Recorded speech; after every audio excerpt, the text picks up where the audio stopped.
Mesdames et messieurs, bonjour. Merci de rejoindre les éditorialistes pour le décryptage, bien évidemment vu par les journalistes. Je vous présente donc mes invités du jour. Il s'agit de Christophe Fagon, DG de Info Matin. Bonjour Christophe. Bonjour Angèle. Vous allez bien? Ça va, je vais très bien. Bonjour à tous les amis téléspectateurs. D'accord, ça fait un bail qu'on vous a eu, hein, si Oui, ça c'est vrai. Je suis également avec Landry Veton, analyse politique, DG Filao Web TV, il faut bien que je le dise. Bonjour Landry. Bonjour Angèle, bonjour Christophe, bonjour à tous ceux qui nous suivent. Je voudrais bien que vous ajoutiez à tout ce que vous avez dit là déjà par rapport à ma personne, que je suis un chômeur. Voilà, merci bien. Bon, je ne sais pas si la précision elle est importante. Je sais pas si... de le dire. Vous allez me le Dans dire la tout à suite du débat, vous allez comprendre pourquoi. D'accord, Voilà, je vous vois venir. Merci bien. Je vous vois venir. Et également Ndeto Mama, qui est le directeur de publication de La Cloche. Bonjour, Monsieur Mama. Bonjour, Salut bien. madame, ça va. D'accord. Alors, nous avons plusieurs sujets, mais on va démarrer par un qui nous concerne particulièrement. Je vais vous donner la parole à vous, Monsieur Mama, pour que vous puissiez énoncer ce sujet-là. Merci, madame. Je salue tous les invités, les autres collègues. Ça m'intéresse parce qu'il s'agit de nous, il s'agit de notre profession. Depuis un certain temps, malgré les soubresauts, malgré les soulèvements, malgré les agissements, les autorités à divers niveaux ne pensent pas à la question pour la régler définitivement. Et j'adresse directement à la question à la HAC, qui effectivement est l'organe qui devait essayer de régler cette question depuis longtemps. La qualité de journaliste est attestée et constatée par la détention de la carte de presse. Depuis mai, on a déposé un dossier. Précisez l'année, mais précisez l'année pour que Depuis mai 2022, on a déposé un dossier. Les traitements ont évolué, tout a été bouclé. Mais imprimer les cartes, les distribuer, ça pose problème. Je me pose la question, mais qu'est-ce qui ne va pas? Et il n'y a pas de communiqué, il n'y a pas de précision, il n'y a pas d'information appropriée qui nous est parvenue pour qu'on puisse savoir clairement ce qui ne va pas. Donc, la responsabilité revient à la HAC qui doit agir. Parce que demander une carte de presse, c'est la moindre des choses pour un journaliste. Et vous savez bien que la carte de presse nous facilite le travail. Si depuis un an, on n'a pas pu avoir les cartes de presse, ça veut dire que forcément, il y a un problème qui se pose et la responsabilité incombe à la HAC. Imaginez, pour établir la carte d'identité, par exemple, en 24 heures, vous avez votre carte d'identité. Passeport, n'en parlons plus. Mais la carte de presse, je ne sais pas, c'est de l'or, ça devient de l'or, je n'ai pas compris. C'est pourquoi je voudrais qu'on en parle. C'est une question qui nous concerne tous et les autorités à divers niveaux doivent essayer de nous écouter aussi pour répondre systématiquement à notre appel qui, selon moi, est très urgent. Nous avons besoin de cette carte de presse-là pour travailler. Je reviens sur un cas très important. La dernière fois, j'étais à une séance quelque part.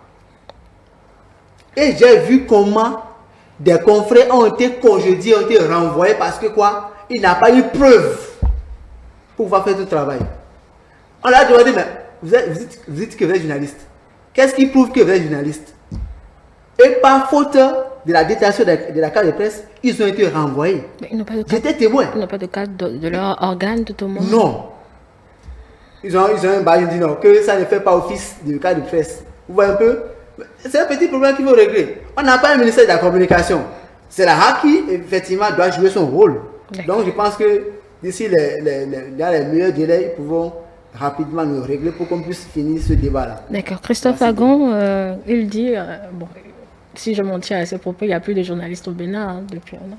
Bien, si on s'en tient à la carte de presse et qu'il n'y a plus vraiment de journalistes au Bénin, moi je crois quand même que j'ai vu le combat qui est mené par des journalistes et par des confrères. Ça me désole. Ça me désole parce que nous avons des fêtières. Nous avons des fêtières. Alors, le CNPA est là, c'est le patronat. Mais il suffit de se rapprocher de la HAC pour comprendre ce qui se passe. S'ils ont manqué de le faire, voilà. Moi je ne les dédommage pas. Voilà. Maintenant, nous avons aussi, comment on appelle, celle qui s'occupe quand même. Le PMB, vous parlez PMB, voilà, du PMB qui est là. Ils sont allés voir la HAC, mais aucun communiqué n'est sorti. Nous ne savons pas. Est-ce que c'est de manière individuelle? On a vu, ils ont quand même lancé un ultimatum, mais je ne sais pas ce que c'est devenu. Mais il y a eu longtemps un ultimatum. Moi, je constate aujourd'hui que les journalistes ont plutôt laissé les fêtières de côté et le combat a commencé par se faire par des groupuscules qui, en réalité, mais si on va de manière dispersée, on ne pourra pas avoir gain de cause. Il faut aller de manière méthodique. C'est vrai, c'est la HAC aujourd'hui qui est incriminée. Mais moi, j'incrimine beaucoup plus nos fêtières qui ne jouent pas leur rôle. Aujourd'hui, ce sont des individus qui se regroupent avec à la tête notre cher ami Michel Aounou qui fait un combat titanesque. Mais est-ce que c'est le combat de Michel Aounou? Est-ce que c'est le combat de Michel Aounou? Vous voyez un peu? Donc moi je trouve quand même que c'est nous fêtiers qui devaient se lever. C'est vrai que nous n'avons pas de ministère de la communication et la HAC aussi est là. Les fêtiers ne font pas, pour moi, à mon humble avis, les fêtiers ne font pas leur travail. Donc les journalistes ont pris la décision de prendre peut-être leur destin en main.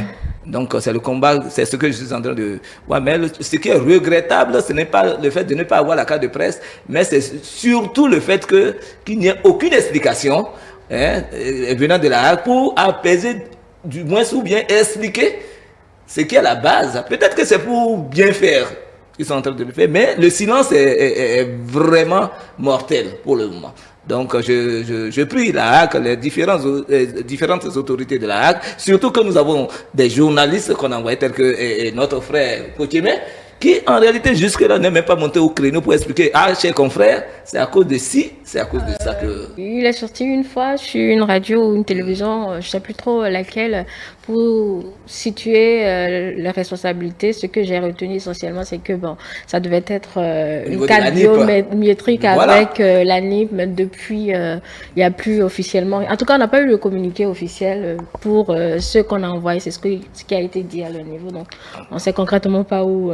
Voilà. Bon, je dis encore se réveiller et revenir encore, inviter-les, parce que les journalistes aujourd'hui qui vont parler de la carte de presse, moi je crois que le débat n'est pas au niveau des journalistes aujourd'hui, le débat est beaucoup plus au niveau des fêtières, le débat est beaucoup plus au niveau de nos représentants à la HAC, qui en réalité jusque-là, moi je ne les vois pas. Depuis qu'il est venu qu'il a parlé, plus jamais. Depuis plus d'une semaine, près de 2 semaines maintenant, le combat est devenu beaucoup plus lourd au niveau des journalistes. Mais aucun conseiller n'est monté au créneau pour apaiser, ne serait-ce que les journalistes que nous sommes dans ce pays. Sinon, ce n'est pas du tout crédible. Nous ne sommes pas du tout crédibles. Même à l'international, c'est que vous dites que vous êtes journaliste, vous allez, mais ça n'a pas de sens. Voilà, ça n'a pas de sens. Landry, faudrait-il finalement harceler nos représentants qui sont à la HAC? Vous avez compris mon amertume. J'essaie de comprendre. Ma mélancolie par rapport à tout ce qui se passe. Et aujourd'hui, quand on parle de la carte de presse, ça a tout l'air d'un sujet banal. Mais c'est tellement sensible, c'est tellement lourd, que lorsque nous décidons d'en parler nous-mêmes, c'est dit qu'il y a péril à la demeure. Et je perds mon latin quand je dois attaquer ce sujet, parce que nous avons l'impression que c'est de la banalité, ce dont nous parlons. Mais autant que nous sommes tous sur ce plateau, nous n'avions que dans l'expérience et dans l'exercice de notre profession, le profil de journaliste. Mais légalement, aucun de nous ici, sur ce plateau, ne porte ce titre. C'est dommage parce que, vous voyez, depuis mai 2022, nous avions postulé pour cette carte de presse et plus d'1 an après, nous ne l'avons toujours pas reçue. Le drame dans cette histoire, Madame Angela, c'est qu'on nous a demandé de souscrire à cette carte de presse. Nous avons payé chacun de 5 000 francs. Ça fait une cagnotte, une bagatelle de près de 12 millions qui ont été déposés au niveau de la RAC pour nous permettre d'avoir ce sésame-là. Les gens ne comprennent pas forcément de quoi il s'agit. Lorsque nous parlons de la carte de presse, pour des néophytes, c'est comme une carte vulgaire, c'est comme une carte banale. Mais écoutez, c'est de nous qu'il s'agit, c'est de notre profession. Excusez-moi, je suis de la génération de Christophe Agon, il en sait quelque chose. Je suis dans les médias, ça fait 23 ans que je suis dedans et je le réclame. j'ai des promotionnaires, personne ne me dédiera sur cela. Mais lorsque je me retrouve du jour au lendemain, vous comprenez maintenant, madame, pourquoi je disais à l'entame de ma présentation que je suis un chômeur. Parce que je suis un libéral aujourd'hui. J'ai une chaîne de télévision, vous avez subtilement présenté cette chaîne digitale, mais je ne peux pas fonctionner avec cette chaîne parce que d'abord, je n'ai pas une autorisation formelle pour fonctionner avec cette chaîne. Et pourquoi? Simplement parce que dans les pièces que l'on me demande pour constituer les dossiers me permettant d'être promoteur de cette chaîne, il y a la carte de presse que je n'ai pas jusqu'à présent. Ça, c'est un premier panel. Le deuxième palier sur lequel on peut surfer, c'est dire que je décide même aujourd'hui de ne plus faire fonctionner mon organe de presse, ma chaîne digitale Filao TV, et que je veux travailler. Je ne suis pas en mesure de travailler parce que je n'ai pas la carte de presse. Le jour où vous décidez de faire les choses comme cela se doit, dans le droit chemin de notre corporation, tout de suite, on va vous brandir le code du numérique. Ah ouais, vous êtes au travers du code du numérique. Parce que vous n'avez pas la carte de presse, vous ne pouvez pas être. Et lorsque vous êtes même éligible, parce que, écoutez, il y a une liste qui est sortie, où nous avons nos noms là-dessus. Lorsque vous avez cette coupure de liste que vous présentez, on vous dit, mais vous foutez de nous. Un peu pour dire, aujourd'hui, on a un peu comme l'impression que les gens ne comprennent pas l'enjeu de cette carte de presse. C'est pour ça que j'en parle avec amertume. Et lorsque vous me demandez s'il faudra se rabattre ou invertiver nos mandants au niveau de cette RAC-là, je dirais non. Parce qu'il y a une commission de la carte de presse au niveau de la RAC. Cette commission n'est pas montée au créneau jusqu'à l'heure. Parce que, écoutez, lorsque vous demandez à quelqu'un, ou vous avez vos enfants, vous leur demandez quelque chose, et ils font, et que vous ne revenez pas à leur dire, si je ne t'ai pas encore donné ceci, ça, c'est parce qu'il y a tel truc, ça veut dire qu'il y a un problème. La RAC nous représente. La RAC est là pour nous accompagner dans l'exercice de notre fonction. Ce n'est pas la RAC n'est pas là pour nous compromettre ou nous comment dirais-je, nous dérouter. Et la hache. Non, je ne vais pas employer cette expression. Et lorsque j'en reviens aux fêtières, c'est là que je suis désolé. Et parce que vous savez, le vendredi dernier, il y a le CNPR qui devrait se retrouver en séance extraordinaire, et à l'ordre du jour, il est inscrit et que la carte de presse devrait être un sujet important de leur débat. Qu'est-ce qu'il en est? J'en sais rien du tout. Nous en sommes là aujourd'hui. Je vous dirais, madame, que aujourd'hui, comme Christophe l'a dit, qui nous permet de le tutoyer comme ça, non, parce que voilà. Non, attendez, c'est dit que nous sommes aujourd'hui à la croisée des chemins. Et lorsque vous vous retrouvez dans cette situation, vous êtes obligé de crier haro sur ce qui se passe. Aujourd'hui, le comité, je ne sais pas, le comité de facilitation de la carte de presse dirigée par M. Michel Aonon, je crois que ce monsieur est un, je ne dirais pas un érudit, c'est quelqu'un qui est illuminé sur la question et qui a décidé, parce que depuis que nous avions commencé ce combat de non-octroi de cette carte de presse, nous n'avions entendu aucune fêtière monter au créneau pour nous dire quoi que ce soit. Ils se sont retrouvés en avril dernier avec la RAC. Et on leur dit non, la commission est en train de travailler. Mais pour l'octroi d'une carte, pour 12 millions d'habitants, en moins d'un an, on peut sortir la carte biométrique d'identité. La carte d'identité biométrique, je suppose. Puisque c'est le fait que nous faisons au Bénin. Mais pour 12 000, ou je ne sais pas, ou 6 000, 12 000, je ne sais pas, journalistes, on n'arrive pas, plus d'un an après, à sortir une toute première carte. Je sais que ce que nous disons ici, les gens vont mal prendre cela, mais écoutez, c'est de notre profession. Je n'ai pas appris à faire autre chose. Je ne suis pas meunier. Je ne suis pas un chauffeur, je ne suis pas un vulgarisateur. Je suis un homme de presse, je suis un journaliste plein, comme on le dit. Je vous dirai, C'est cela aussi mon amertume, ma mélancolie, lorsque vous devrez postuler pour des postes à l'international et que l'on vous réclame cette carte de presse et que vous n'êtes pas fichu de présenter cette carte de presse et pour cela seulement, vous êtes écarté alors que vous avez les aptitudes pour y aller, comprenez. Je suis au chômage, Madame Angela, et je crois que il faudra, parce que souffrez que je le dise, je peux prendre tout mon temps de parole ici sur cette question, Madame Angela, et ne pas pouvoir répondre aux autres questions, ce n'est pas grave. Mais je vous dis, depuis toujours, nous avions travaillé aux côtés des syndicalistes dans ce pays. La convention, comment dirais-je, non, les problèmes de SMIG et tout. Mais aucun syndicaliste volontaire, c'est ce qui est dommage, n'a su lever le petit doigt pour parler de la convention collective au niveau de la presse. Ah ouais. Nous avions toujours milité aux côtés de ces syndicalistes qui ont toujours eu la revalorisation de leur salaire. Combien sommes-nous ici sur ce plateau à être à la fonction publique pour bénéficier du SMIC ou des avantages liés à tout cela? Non, il faut le dire, parce que lorsqu'il s'agit de nous, on fait semblant de ne pas pouvoir le SMIC, le SMIC c'est général, en fait c'est pas que dans la fonction publique. Mais je dis, il faut rentrer dans les méandres. Le SMIC c'est tout le monde. Non, le SMIC c'est tout le monde. Moi qui suis libéral, je n'ai pas besoin, je ne suis pas concerné par votre SMIC.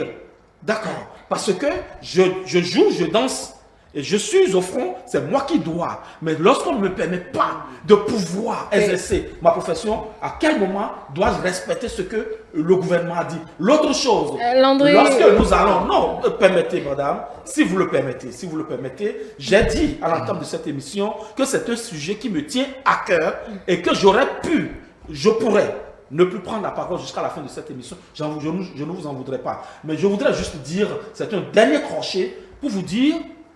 Lorsqu'il s'agit de batailler fort, d'accompagner ces hommes politiques, surtout les députés, et même des ministres, pour être à leur poste, c'est encore nous qui relayons tout ce qui se passe. C'est encore nous qui faisons toute cette bataille avec eux. Mais lorsqu'il s'agit de nous, aucun député dans ce pays n'est en mesure d'initier une question écrite ou orale à un membre du gouvernement pour savoir pourquoi les journalistes, jusqu'à cette heure-ci, n'ont pas leur carte de presse. Et pourtant, on nous utilise. Mais le jour où vous vous retrouvez dans les travers de ce code numérique, ils sont les premiers à vous laisser vous débrouiller avec la justice. C'est dommage. Justement, moi, je voudrais ajouter ceci. C'est-à-dire, aujourd'hui, hein, Angela, lorsque vous avez des pépins avec la justice béninoise, il y a deux métiers à Bordeaux. Il y a deux postures qui ne vous permettent pas d'avoir des attestations de travail ou bien des cartes professionnelles. C'est la ménagère et le chômeur. D'accord? Donc, voilà.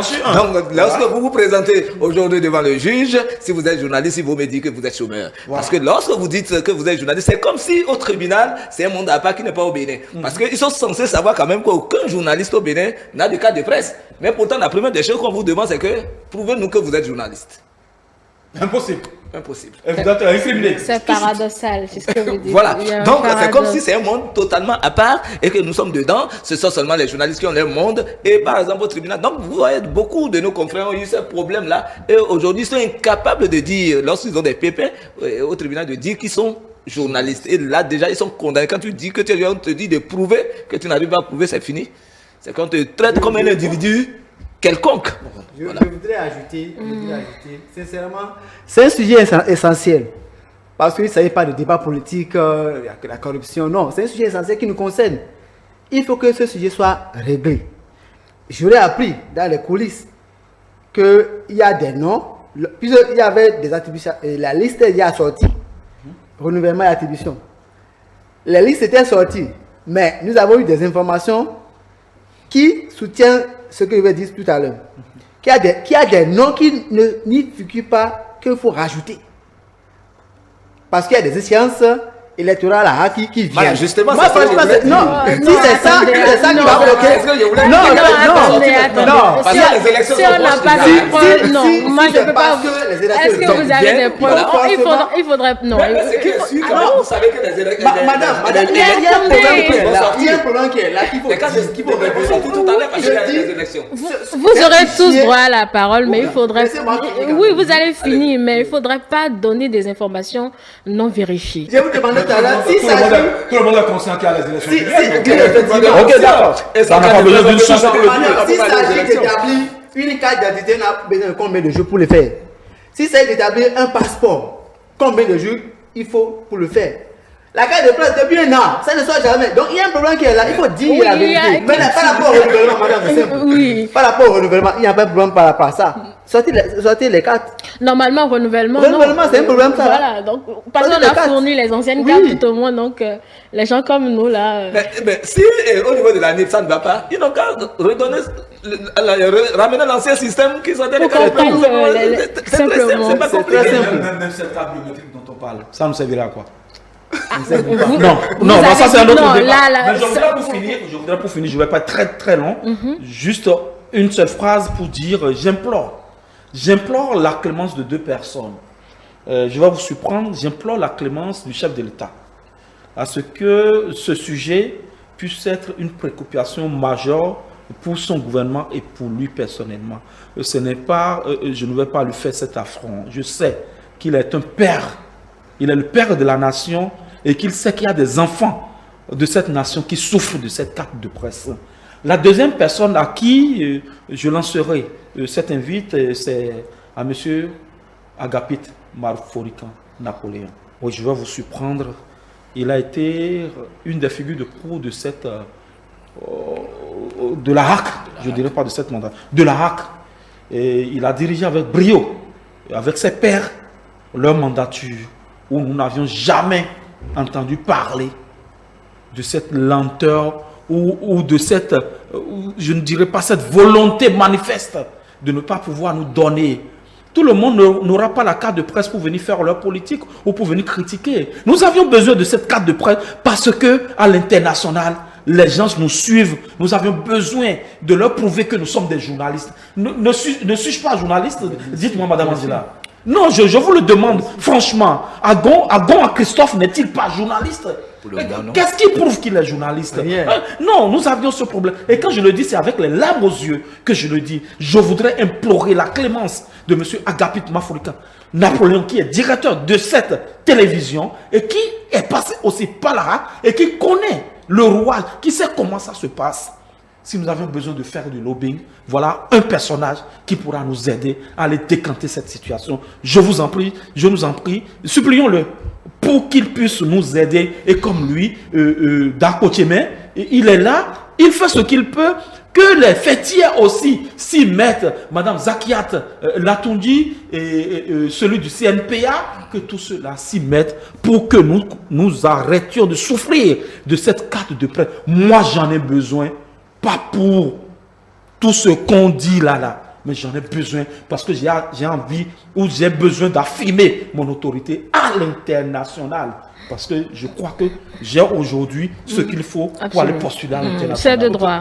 Pour conclure rapidement sur ce sujet, toujours implorer la clémence de tous ceux-là que Landry a cités et leur dire ceci.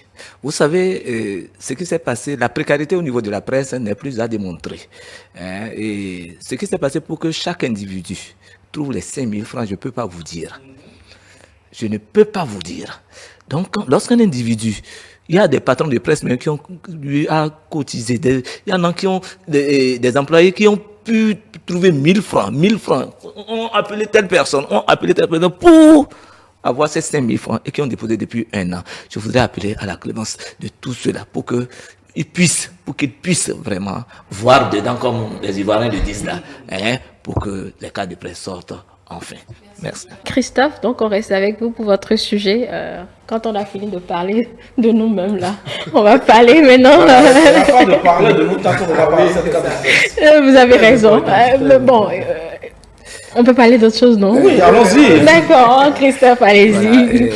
Voilà, le sujet qui défraie la chronique actuellement, c'est le mal qui a vraiment endigué cette maladie qu'est la corruption. Nous avons constaté quand même que même sous la rupture, et malgré que les prisons soient pleines à craquer, mais ça continue, ça détourne.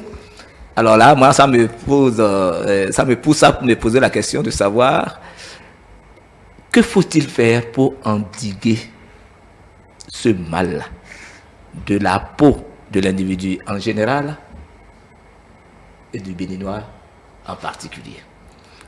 Que faut-il faire?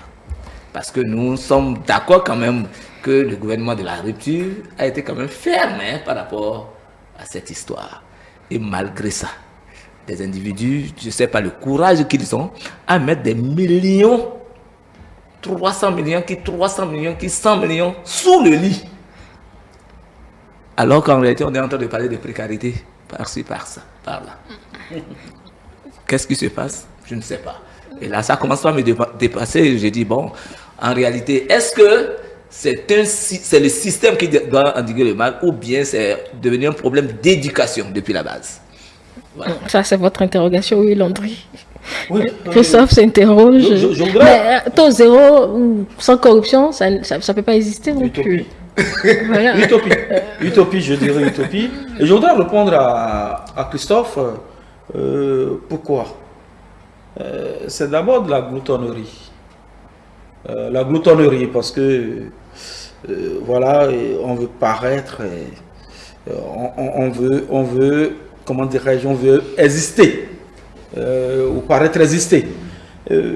Cela me ramène un peu à l'une de mes chroniques en gestation sur un phénomène de société, la cybercriminalité, le gaiement. J'ai dit gaiement et pourtant.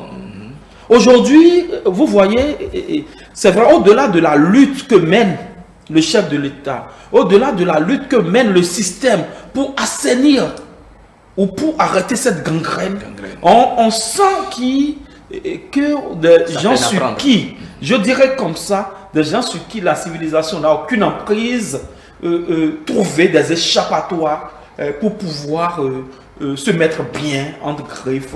Aujourd'hui, je dirais, lorsque nous allons dans la profondeur même de la réflexion, je vous dirais en tant que socio-anthropologue que notre société se porte mal. Oui. Notre société se porte mal parce que au-delà de la déshumanisation, au-delà de tout ce que, de tous les concepts qui nous assaillent aujourd'hui, c'est quoi le problème? Monsieur Agon Christophe ne peut avoir une femme aujourd'hui que s'il a l'argent. Ah ouais. Vous êtes adulé, vous êtes respecté dans votre famille parce que vous avez l'argent. Vous êtes respecté, vous avez les meilleures bénédictions du prêtre ou du pasteur ou de l'imam si vous avez l'argent. L'argent, voilà le problème que nous avons. C'est l'argent. Oui. Et aujourd'hui, tout le monde veut avoir l'argent. Peu importe la manière, est-ce qu'il faut chiffonner les ressources de l'État, ce que nous avions tous ensemble cotisé comme impôt, taxe. Le citoyen lambda, l'individu corrompu, mal famé, s'arroge tout ça là seul pour paraître. C'est pas aujourd'hui non plus, non. Tout le monde veut l'argent depuis, oui, justement. Depuis la nuit des temps. Madame, je ne vais pas vous faire cet affront. Madame Angela, je ne vais pas vous faire cet affront. Vous n'êtes pas laide, vous êtes intelligente, vous auriez pu utiliser d'autres moyens pour vous faire de l'argent, des moyens proscrits par la société, alors que vous êtes là aujourd'hui en train de travailler dur. Je sais que vous êtes souffrante là, vous êtes. Vous avez 100 cas de presse. Vous avez accepté d'être là pour gagner le minimum afin de faire subvenir aux besoins de votre famille. Encore que là où je trouve le drame dans cette situation, c'est dit que ceux-là qui aujourd'hui se retrouvent être dans les mailles de la justice, c'est des gens qui aujourd'hui ont plus de ressources aujourd'hui qu'hier. Avec tout ce que le gouvernement du président Talon a fait pour les agents permanents de l'État. Et c'est de ça que je parle. C'est pour ça que quand on arrive à ce niveau, ce n'est pas de la même... je suis révolté. Parce que moi, écoutez, depuis que j'ai commencé par travailler, je n'ai jamais bénéficié de toutes ces ressources-là de l'État alors que j'y participe. Mais pourquoi on vous donne ce privilège d'être à ces postes et vous pensez qu'il faudra siphonner les ressources? C'est avec ça qu'on donne de l'eau à ma tante qui est au village. C'est avec ça qu'on doit lui donner de l'électricité. C'est avec ça qu'on doit pouvoir lui donner les premiers soins dans les dispensaires au village. Mais vous avez 300 millions sous votre lit. Et vous dépensez ça. Bon, c'est des gens, lorsque vous les voyez, ils sont dans une opulence insolente. Et c'est eux qui se bombent les torses alors qu'ils sont rien. Ils sont juste des voleurs de la République. Et c'est eux qui donnent des leçons aux autres. Donc je crois que le chef de l'État, sur cet aspect, n'a pas encore réussi sa mission. Il va falloir qu'il trouve le mécanisme. Casser la tête de chaque Béninois. Non, pas casser la tête. Pour leur dire de Lorsque vous retrouvez dans cette situation ceux qui savent penser, réfléchir pour trouver les meilleures solutions, j'en suis pas un, parce que je ne suis pas payé pour ça, je ne vais pas griller mes neurones pour leur donner des solutions, mais je crois qu'ils sont suffisamment intelligents pour trouver les solutions ou la solution à ce drame sociétal. Qui êtes là, vous n'êtes pas, comment dirais-je, vous n'êtes pas respecté. En fait, il y a plusieurs arsenals qui ont été mis en place. On dirait que ça n'effraie plus personne. Mais madame, donne-moi la parole. Vous avez la parole maintenant. Collègues, chers confrères, je suis très content que ce débat soit mis en branle. Aujourd'hui, c'est le scandale à la SBE, n'est-ce pas? Il n'y a pas que. Il n'y a pas que.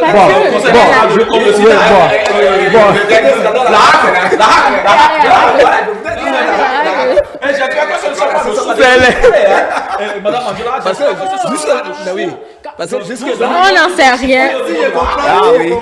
L'affaire est dans les mains de la justice. Donc voilà, on va laisser la justice travailler. Donc si je comprends bien, la justice va nous parlons de la corruption de façon générale. Oui, de façon générale. Ah d'accord. Là, franchement, c'est un débat qui va durer pendant des années sans cesse. Parce que la corruption, c'est comme du sang qui coule dans nos veines.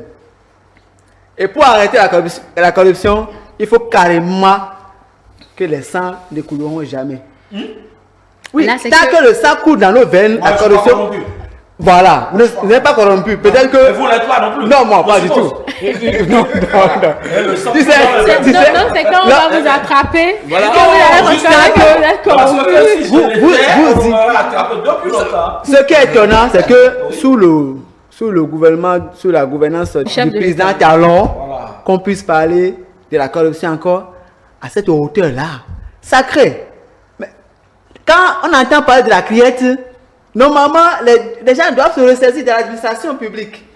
Mais malgré ce nom-là, on sait qu'au moins minimum c'est 5 ans là-bas, les gens continuent de voler.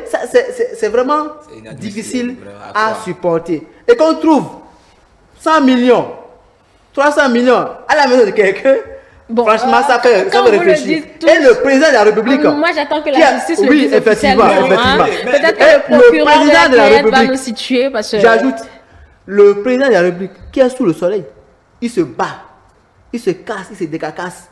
Et les gens sont au frais et ils mangent bien. Donc ils volent.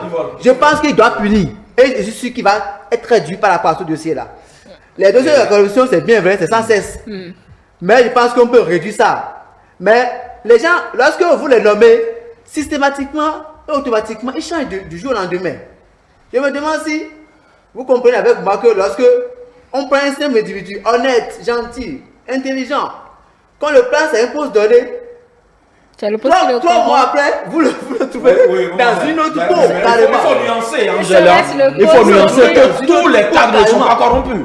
Voilà. Ah, tous les cadres ne sont pas corrompus. Il y en a qui sont là, qui sont très intègres. Très intègres. Moi, je voudrais vous dire, Angela, par exemple, ici, vous êtes à iTélé, et que ce scandale-là se crée ici, et que c'est vous qui êtes à la base de ce scandale. Tenez-vous tranquille, vous allez faire la prison, vous sortirez de la prison, vous ne mettrez plus jamais pied à iTélé. Vous êtes d'accord avec moi? Bien sûr. Alors, nous avons de ces individus-là qui, au nom du fait qu'ils soient APE, agents permanents de l'État, ils vont faire la prison 5 ans, 10 ans, je vous dis. Il y en a qui retrouvent encore leur poste. Scandale. Et à un moment donné encore, qui trouvent encore des directions meilleures encore. C'est-à-dire quelques années, on les met à l'aise. Alors la première des choses, d'abord, moi je crois quand même, je vous dis, il y en a qui ont fait 5 ans, qui sont toujours agents permanents de l'État. Ça pilule. Ça pilule, ça je vous dis la vérité. Il y a un processus pour les gens qui n'ont plus leur casier judiciaire vierge. Non, du moins, vous êtes déjà agent permanent de l'État. Vous l'êtes déjà, c'est que vous ne postulez pas pour être agent permanent de l'État. Vous êtes déjà agent permanent de l'État. Bien sûr. Alors, lorsque vous faites la prison, aucune loi. Notre loi dit. Et à la radiation? La radiation dépend de la faute que vous avez. C'est justement là que je voudrais en venir. J'ai dit, prenez la mesure tout simplement de savoir si quelqu'un détourne, qu'il soit radié de la fonction publique. Si on ne commence pas à faire ça, vous allez voir que ça va passer. Beaucoup aujourd'hui, au nom des relations qu'ils ont au niveau des différents pouvoirs en place, le font avec même des démembrements. Et on cache le nom de ceux-là, parce que c'est ceux-là qui vont vous aider à recouvrer la liberté. Et à l'entame encore, vous allez constater qu'il y en a qui détournent même à cette hauteur. Mais d'ici un an, vous les verrez, qui vont payer une caution et se retrouver dans la rue. Et on ne parle plus de ça. Nous avons différence. Moi, je suis très content, sous la rupture au moins. C'est-à-dire, même si on ne va pas jusqu'au bout, on entend. On dit, ah, il y a scandale ici. Il y a scandale là. Mais la fin, excusez-moi, est un peu lugubre. La fin est souvent lugubre. Parce que quand je vois des individus détourner le milliard, nous avons un jeune des impôts qui est en prison aujourd'hui, que j'ai dit, mais on dit qu'il a pris le milliard, un jeune de combien d'années? Il n'a même pas 40 ans. Il n'a même pas 40 ans. Vous voyez? Donc, qu'est-ce qui se passe? Qu'est-ce qu'il faut faire? Il faut aller à la fermeté. Il faut aller à la fermeté. Et surtout encore sur ce gouvernement, je sais une chose. Lorsque vous êtes nommé, c'est une chance pour vous. C'est une chance pour vous. D'abord, le chef de l'État n'a même pas ce comportement de vite se débarrasser de qui que ce soit. Il y en a qui sont en train de faire 6-7 ans de DG, ainsi de suite. Bientôt 8 ans. Voilà. Mais on sait que lorsque vous êtes nommé DG, mais votre salaire, vous savez, le chef de l'État aime de bon. Il y a une grille. Rapidement, je pense que les systèmes qui sont en place génèrent de l'argent pour ces gens-là. C'est ça. C'est ce que je pense. Parce que les gens viennent, ils se retrouvent là, et ils voient que l'argent là, bon, quand je suis là, c'est que ça circule par ici, ça vient par ici, et en fin de compte, j'ai un gros montant. Donc, c'est le système qu'il faut détruire. C'est pas la personne elle-même qu'il faut détruire.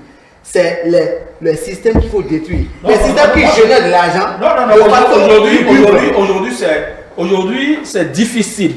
C'est difficile pour des patrons de sociétés, des gens qui sont positionnés de toucher directement à l'argent. Avec la digitalisation aujourd'hui de l'administration, et je crois que c'est même ça qui les amène à se retrouver sur la corruption, parce que lorsque le DG est là, il sait que bon, il ne touche pas l'argent. Il ne peut pas. Et la plupart de ceux qui sont arrêtés aujourd'hui, c'est les personnes responsables de passation des marchés publics. C'est eux qui doivent donner des marchés à tel endroit. Et donc ceux-là, pas de l'alchimie, se retrouvent en dehors de ce système à se faire graisser les pattes. Et tout ça là. Parce que lorsque vous voyez un peu ce qui se dit, ou ce que nous avions appris, c'est des gens à qui on a déposé des mobile money, c'est des gens à qui on a déposé tel sou, machin et tout ça là. Ce n'est pas forcément dans le cadre du système. Parce que le système aujourd'hui est presque verrouillé. Vous ne pouvez pas, même à la douane, vous ne pouvez pas toucher à de l'argent directement comme ça. C'est impossible pour vous de le faire. Et donc je crois que dire que le DG, non. Et c'est parce que, mais je dis, c'est anormal, Madame Angela, parce que... Oui, on va finir sur ce sujet, avec les solutions. Lorsque l'on vous met dans cette condition, les DG, les directeurs de sociétés d'État, Souyaï était à combien? Il y en a qui étaient à 300 000, qui étaient à 500 000. Tout à fait. Mais aujourd'hui, les directeurs des sociétés d'État sont à 3 millions. Si je n'abuse. Moi, j'en sais rien. Non, écoutez, nous sommes des journalistes. Ces gens-là viennent nous dire le contraire sur le plateau. Un peu pour dire que c'est des gens qui sont aujourd'hui avec des ressources. Le chef de l'État, on peut dire tout ce qu'on veut, mais c'est quelqu'un qui sait qu'avant d'empêcher, lorsque vous ne donnez pas à manger à votre enfant suffisamment à la maison, vous ne pouvez pas l'empêcher d'aller voler chez le voisin. Mais lorsque votre enfant, vous lui donnez tout ce qu'il faut à la maison et qu'il va voler, ça devient un vice.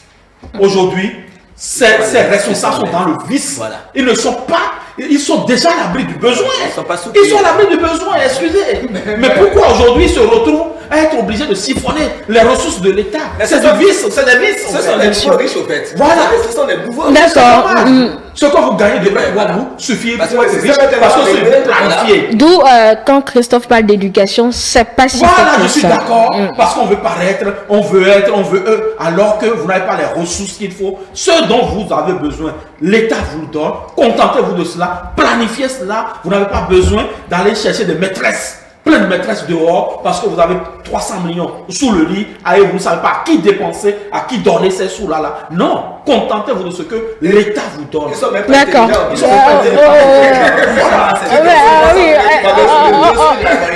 Oui. Je pense que c'est un dossier très lourd et ça ne finira jamais. Bon, tant que l'homme je suis d'accord.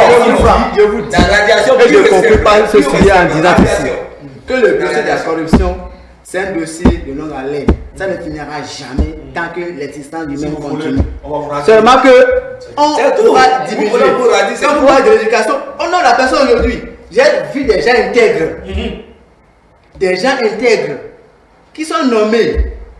Et à 3 mois, ils ont changé du jour au lendemain. C'est-à-dire l'argent là, c'est... Voilà, donc il faut trouver le moyen donc pour éradier ce fléau. Je pense que la lutte reste implacable et les institutions mises en place pour donc contribuer à cette lutte-là agissent efficacement. C'est peut-être parce qu'elles existent que ces scandales sont dénoncés de plus en plus. Donc elles feront leur travail et la justice également fera donc son travail. On va finir avec cette décision de la Cour constitutionnelle rendue cette semaine, 2 décisions. Il s'agit d'ailleurs du recours contre la désignation de Madame Dandignamoun comme conseillère ou juge à la Cour constitutionnelle et également un autre recours contre la désignation des personnalités par le bureau de l'Assemblée nationale. La Cour a tranché aucune de ces désignations n'est contraire à la Constitution. On va commencer par vous. Bon, en fait, quand la Cour tranche, il n'y a plus de commentaires. Donc, non, il y a des commentaires, c'est il n'y a plus de recours. Il y a des recours. Dans ces recours-là, vous trouvez des commentaires. Ou bien, en fait, donc, je pense que vraiment, quand la Cour tranche, je pense qu'on ne peut que s'en tenir à cette décision-là et chacun doit pouvoir s'en tenir à cela et respecter la Constitution et respecter les décisions de la Cour. Et puis, la marche de la démocratie continue. Voilà, les démocrates ont voulu, je vais dire que ces personnalités désignées par le bureau soient revues, mais bon, la Cour a dit que c'est pas contraire et puis on passe à autre chose. Les démocrates même savaient que ça n'allait pas prospérer. Bon, mais ils ont usé. C'est le droit de recours, c'est normal, c'est le droit de recours. Mais eux-mêmes étaient déjà conscients que ça n'allait pas prospérer parce que, écoutez, les textes sont clairs, c'est le bureau de l'Assemblée nationale. Lorsque vous ne figurez pas. Ils sont dans le bureau. Non, écoutez, ils sont dans les commissions.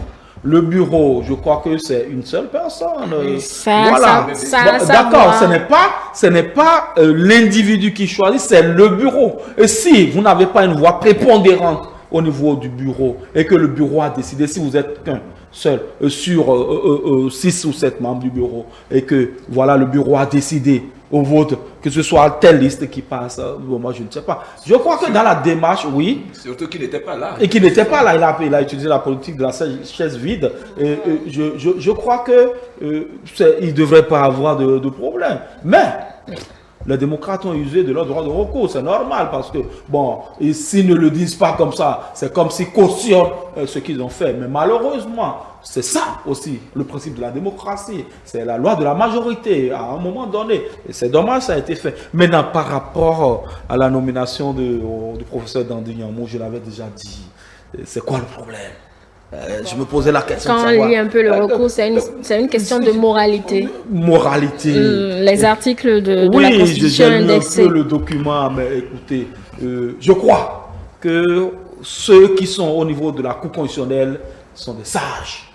Et s'ils ont décidé que ce soit comme ça, c'est parce qu'ils ont trouvé forcément qu'elle devrait apporter quelque chose à cette Cour constitutionnelle. Les questions de moralité, nous allons en débattre peut-être plus tard. D'accord. Voilà. Oui, Christophe, sur les questions. Moi, pour mon compte, hein, celui qui a déposé ce recours-là, je vois que c'est un gros comédien. Non. C'est un gros comédien. Je m'explique. Hein, je m'explique. Vous savez, je m'explique. Oui, oui, je m'explique. C'est un gros comédien. Parce que avant que ça, n'est-il pas un citoyen? Je suis un citoyen. Bien sûr, vous savez, il va le dire. Et lorsque vous déposez un recours contre celui-là qui doit recevoir le recours, vous savez, vous voyez pas que c'est de la comédie, ça là? Ça dit, c'est lui qui doit juger du recours. Et c'est lui que vous attaquez dans votre recours. Et vous voulez que ça prospère. Et que la personne dise que non, je ne suis pas. Voilà, je ne suis pas. Je ne peux pas être conseillère à la HAC. Je ne peux pas être. Alors, à la Cour, pardon, à la Cour conseillère. La HAC. La carte de presse. Nous voulons le cas de presse, c'est tout simplement ce qu'on dit. Voilà, à la Cour conseillère, qu'on dise qu'elle ne peut pas siéger à la Cour conseillère et que le recours, c'est par rapport à elle qui siège pour analyser, pour juger. Mais moi j'ai dit que c'était une perte de temps pour notre... Voilà, c'est de la grosse comédie, Madame Angela. C'est de la grosse comédie, dites-moi. Hein? D'ailleurs, c'est l'un des postes les plus enviés dans une république. La Cour constitutionnelle? Ah ouais. Ah ouais, c'est sage. Je vous le souhaite. Moi je reçois. Pourquoi pas? Je reçois. Donc aujourd'hui j'ai dit, non, ce recours déjà à l'entame, tout le monde savait que ça n'allait pas prospérer. C'était de la digression et Dieu merci, l'histoire nous a donné raison. Sinon, cette Cour constitutionnelle aurait écrit une autre histoire, hein, qu'elle-même a pu répudier de ses membres. Voilà. Bon, Dieu merci. Et c'est bon, ça, tout marche. Mais ce qui est désolant, c'est au niveau des démocrates. J'ai dit, avec cette cour, ils auraient un peu de problème. Ils auraient un peu de problème. Parce que c'est une cour qu'ils jugent illégitime, alors que c'est cette cour encore qui va recevoir un recours. Donc, c'est une bonne guerre, on attend de voir. Mais comme c'est une question d'impartialité au niveau de ces sages, c'est pour ça qu'on les appelle sages, voilà, de la Cour constitutionnelle, je crois qu'ils seront quand même raison gardée, donneront vraiment raison à qui de droit. D'accord, voilà.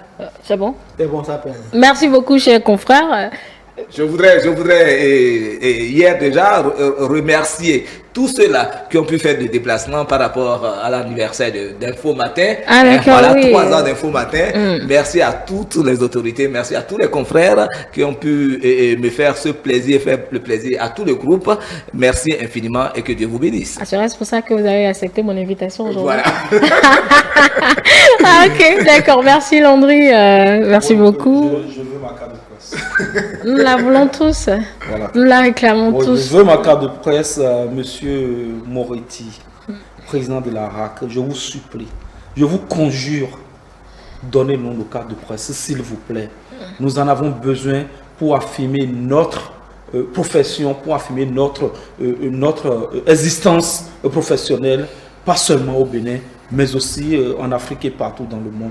Nous en avons besoin. Si vous avez suivi cette émission, nous n'avions pas la prétention de... notre prétention n'est pas de faire tomber des citadelles, mais de faire en sorte à ce que la République se porte mieux. Monsieur Moretti, je vous en prie, donnez-nous nos cartes de presse. Et à Monsieur Agapit Maforikan, j'arrive, Napoléon, directeur de ETélé, sachant, connaissant tout ce qui se passe dans ce circuit de la RAC, je voudrais qu'il soit notre porte-parole et qu'il joue sur ce lobbying pour que nous autres, qui n'avions personne, puissent avoir nos cartes de presse. Merci. Je voudrais vous remercier pour l'invitation, remercier chers aînés aussi. J'ai appris beaucoup d'eux aussi et faire un appel au président de la RAC qu'à partir d'aujourd'hui, il n'y a pas de journaliste légalement dans la République. Selon le Code de l'information et de la communication, surtout en son article 21, je pense bien. Donc, qu'il fasse tout ce qui est possible pour que nous puissions avoir les cas de presse. C'est bien vrai, sans les cas de presse, on exerce, mais ça c'est un outil important pour nous. Dans l'illégalité. On les exerce en priant ne pas se retrouver Merci beaucoup. devant la justice. Voilà. Merci, chers confrères. Ndeto Mama, DP de la Cloche, Landry Ouetton, Christophe Agon. Landry Ouetton. Landry Ouetton. Non, je ne vais pas dire chômeur. Chômeur. Monsieur le chômeur. N'ayez pas honte de le dire, monsieur le chômeur. Peut-être que monsieur Agon va m'employer. Christophe va vous employer. Voilà, surtout que ça, son organe de presse sous 3 ans. Allez, merci, chers confrères. Merci pour la convivialité et les échanges, mesdames et messieurs. Merci de nous avoir suivis. Vous retrouvez donc juste derrière le bulletin de l'information et le débrief avec l'équipe tout à l'heure vers 13h50. Allez, bonne suite à vous.